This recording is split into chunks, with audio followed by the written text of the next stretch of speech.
A visit to Kaziranga and Sivasagar. Before you read, do you enjoy traveling? The writer Shrutimala Dwara, who has traveled extensively, narrates here how two children traveled with their parents to a national park and also to a place of historical interest. Do you know that there are several national parks in Assam? Kaziranga National Park, which spreads over the civil jurisdictions of Nagaon and Golaghat districts, reaching the hills of Karbi Anglong district, is one of them.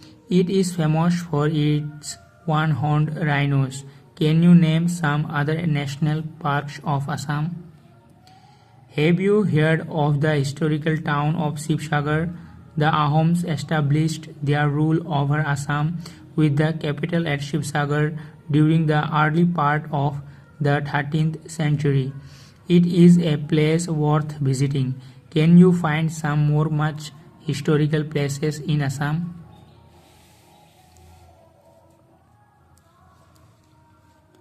Lohit and Trisha got up early in the morning before their mother could wake them up.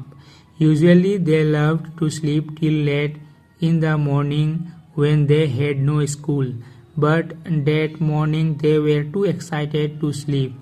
Their parents would be taking them to Sivasagar. On their way, they would spend a night at Kaziranga. Every year in the past, during their school holidays, their father took them to different places, sometimes outside Assam, sometimes within Assam.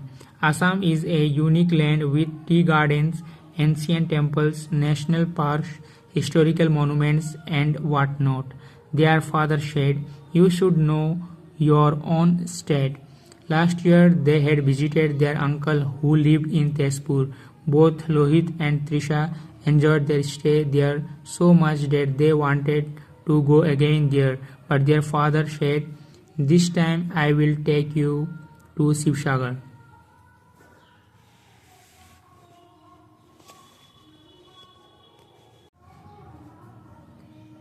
What's there to see in Sivasagar? Let's go to uncle's house in Tezpur instead, Lohit pleaded. Don't you want to see a new place? You had already seen Tezpur. We will go there again someday, but this time let me take you to Sivasagar, their father said. Let me tell you about the place. It was formerly known as Rangpur. It was the capital of the Ahom kings from 1699 to 1788. You can see many tanks, many palaces, and beautiful temples of that period of time. You will love to see them. On our way, we can stay for a night at Kaziranga, their mother suggested. Oh, lovely, Lohit said, clapping his hands. We can take an elephant ride and see the rhino. As the day of their visit dawned, Lohit and Trisha grew quite excited. They would get to see both Kaziranga, the world-renowned national park, and Sivasagar, a famous historical town. The morning arrived and they started their journey in their own car. By early afternoon, they reached Kaziranga. Wake up, their mother called out. We have arrived. Lohit and Trisha, who had fallen asleep on the back seat of the car, woke up. They checked in at a hotel that had a large compound.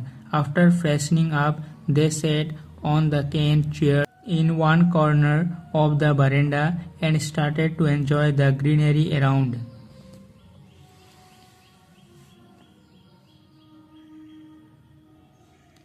Can we go to see the rhino now? Lohit asked. No, not today. We will go tomorrow early in the morning, his father said. On elephant back? Asked Lohit, his eyes shining with excitement. Yes, his father smiled. Kaziranga is called a national park. What is a national park? Lohit asked. It is a park that is used for conservation purposes. We have the rare one-horned rhinoceros that we need to conserve. Are there only rhinos in this big park? Asked Lohit. Of course not, you silly boy, laughed his sister. There are elephants and birds too. In fact, it is a park gifted with a wide variety of flora and fauna and is a home to animals like wild water buffaloes, Indian wild boar, sambar, barking deer, hog deer, leopard, Indian grey mongoose, white-browed gibbon, and said their mother. And monkeys, Rohit quickly put in. Yes, you will be one more of them, said his sister laughing. There are lots of capped langurs, also called leaf monkeys. Are there any snakes? Trisha asked. Yes, said their mother. And tortoises? Do you know Kaziranga is a World Heritage Site? The UNESCO declared Kaziranga a World Heritage Site in 1985, their father said. Meaning? Asked Lohit. Meaning, he explained. A place that is listed by the UNESCO as of special significance. The UNESCO feels the need to preserve such sites in the interest of the international community.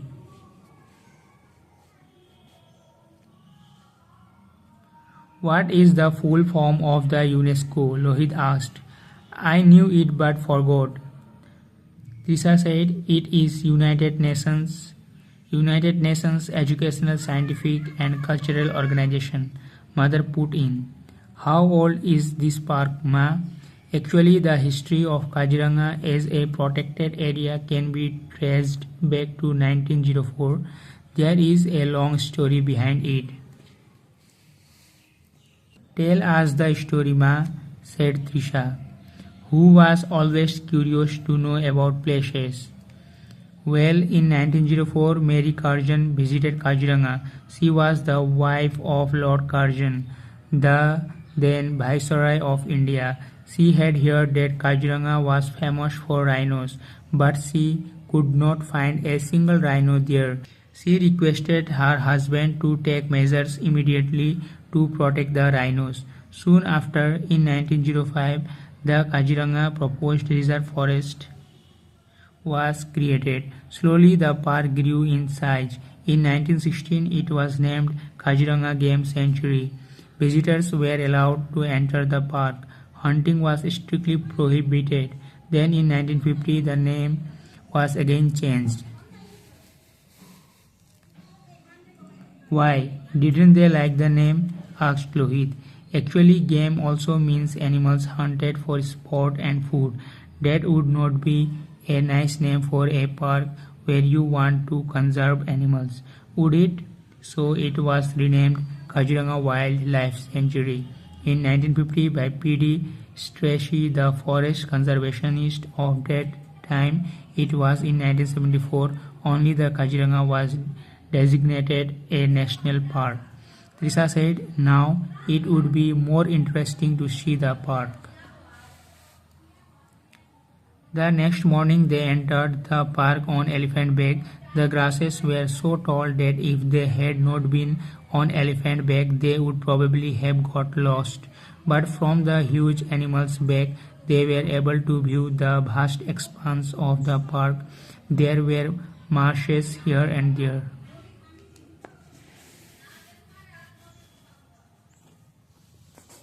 Look, look, Lohit shouted excitedly. There's a rhino. Oh, another small rhino. Can we go closer? That's a mother rhino with her baby. The guide said she would not like anyone go near her when she is with her baby. She is very protective towards her baby. Near a water body, they saw some birds.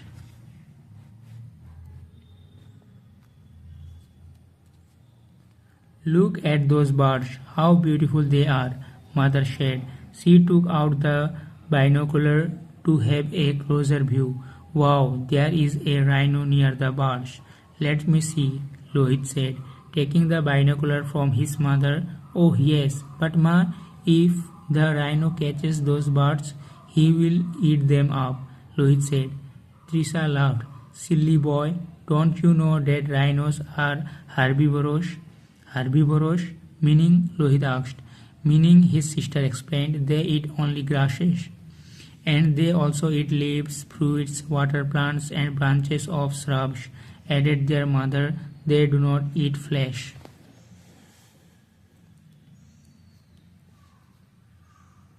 Wow, Trisha exclaimed. Looking through the binocular, there's another rhino in the water. Lohit laughed. Now who's silly? Rhinos cannot be in the water. They are so heavy that they will get drowned. You must have seen some big branches in the water. In fact, rhinos are very good swimmers, father said. In the afternoon, when it is very hot, they get into the lakes and ponds to cool down.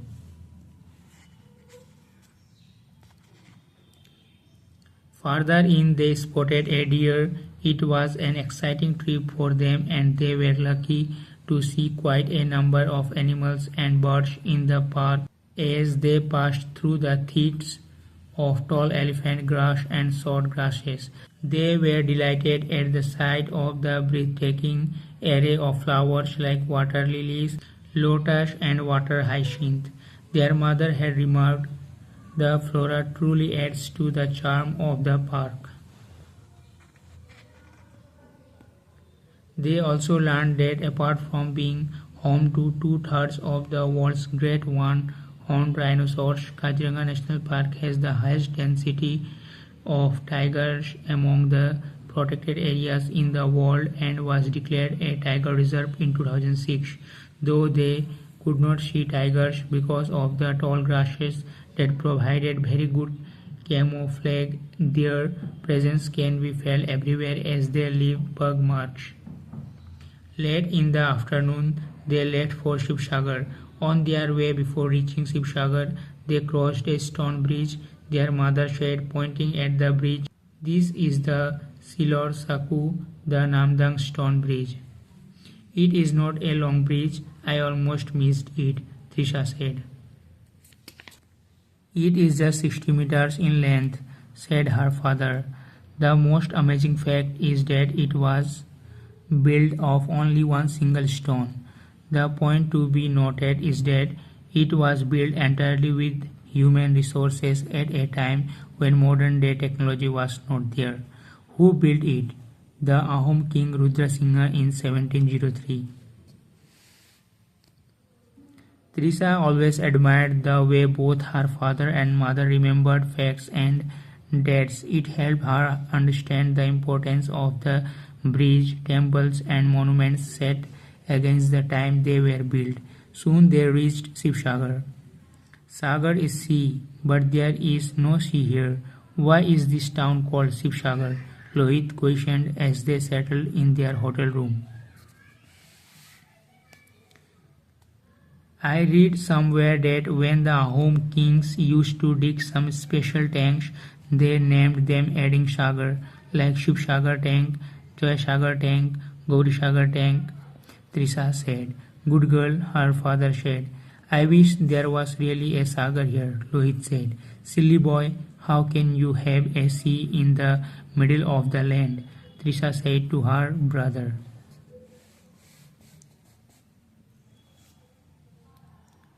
They set out to see the Sivasagar tank. Sivasagar town is named after this tank. It is situated right in the heart of the town. "Here is the Borpukhuri," said their mother, as they got out of their car to walk towards the tank. "Borpukhuri?" asked Lohit. "I thought it was called Sivasagar tank." "It is also known as Borpukhuri. See how big it is," mother said. "It is a tank dug by Queen Ambika, consort of King Sivasingha, so it is named after her husband." "Look at the temple," Trisha said, pointing at the temple on its bank. "That is Shivdol, 104 feet tall. It is dedicated to Lord Shiva and is the most sacred of the three temples. The other two are Vishnu Dol, dedicated to Lord Vishnu, and Devi Dol, dedicated to Goddess Durga.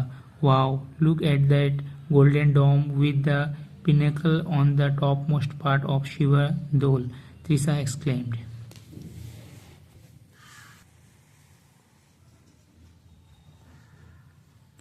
That is 7 feet high and is called Kalashi, their mother said, and all the 3 temples you see on the bank were built by Queen Ambika, consort of Shiva Singha.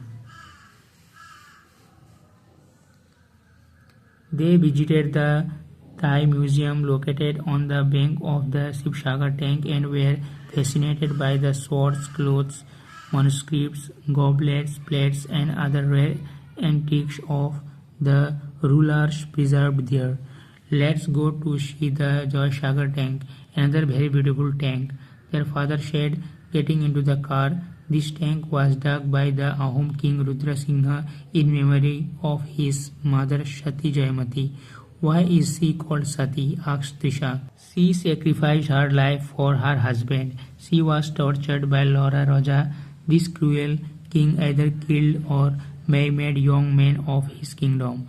The Ahoms believed that only a physically perfect person could ascend the throne. A maimed man could never become a king. So by maiming the young men of his kingdom, he made sure that his throne would remain safe from rebels. Jaymati's husband, Gadadhar Singh, fled and hid himself in the Naga hills. Laura Raja could not find him, so Jaymati was taken a prisoner. She was tortured because she refused to reveal the whereabouts of her husband. After being inhumanly tortured for 14 days, Jaymati died.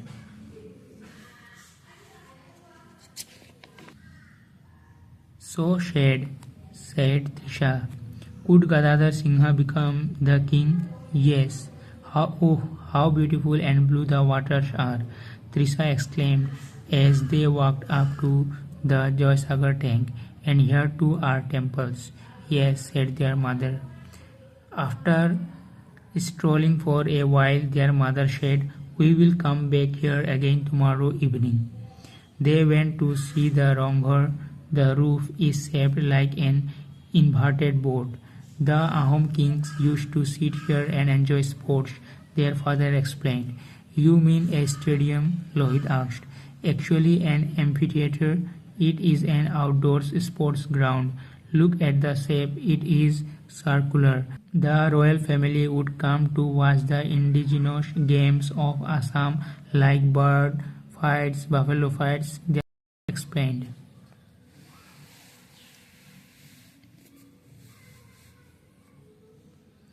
You know, at that time, because of its structure, this was a unique monument not only in India but in the whole of Asia, father said as they walked around it.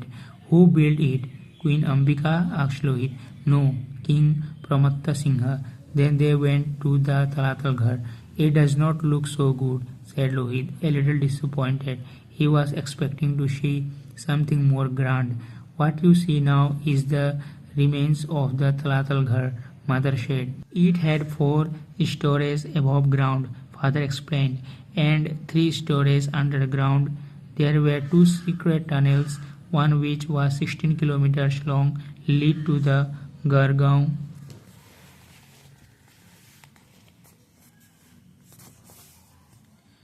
palace, and the other, which was 3 kilometers long, lead to the Dikhou river. Really, said Lohit, quite impressed. Can we go through one tunnel to the Dikhou river? No, we can't. It is closed now. I wish it were open. It would have been such an adventure for tourists, Trisha said. They stopped for a while at the Rudrasagar tank. During their 3-day stay, they had a good time visiting most of the historical sites in and around Sivasagar town. They visited the Gargaon palace about 15 kilometers from Sivasagar. It is a 4-storied building and each floor is built in gradually receding tiers. The top floor has a dome-like roof. As they walked in and around the palace, Trisha said once it must have been a beautiful palace. Who built this? History says that Sukhlengmung, The 15th Ahom king constructed a palace in 1540 with wood and other materials that were not very good, but this present one was rebuilt by King Rajeshwar Singha in 1752. I will take you to Saraidev, said their father. Sukafa, the founder of the Ahom dynasty, made Saraidev his first capital. It is 22 kilometers away from Sivasagar town and is worth visiting.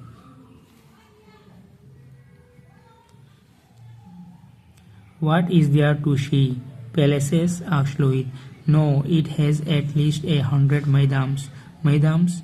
Maidam was a burial ground of the Ahom kings and nobles. Many royal graveyards still exist in this place. The hillock of Saraidev was considered to be sacred by the people of the Ahom dynasty. They believed this place to be the home of their ancestral gods. Both Trisha and Lohit found their visit to Saraidev Maidam very interesting. The world should know about this Maidam, said their mother. These have tomb vaults just like the pyramids in Egypt. The people know about the pyramids but not anything about these Maidams, which are equally fascinating. It was a learning and also an enjoyable experience for both Lohit and Trisha. We can come back again next year, Lohit said. Next year, said his mother smiling. We will go somewhere else next year. Shrutimala Dwara.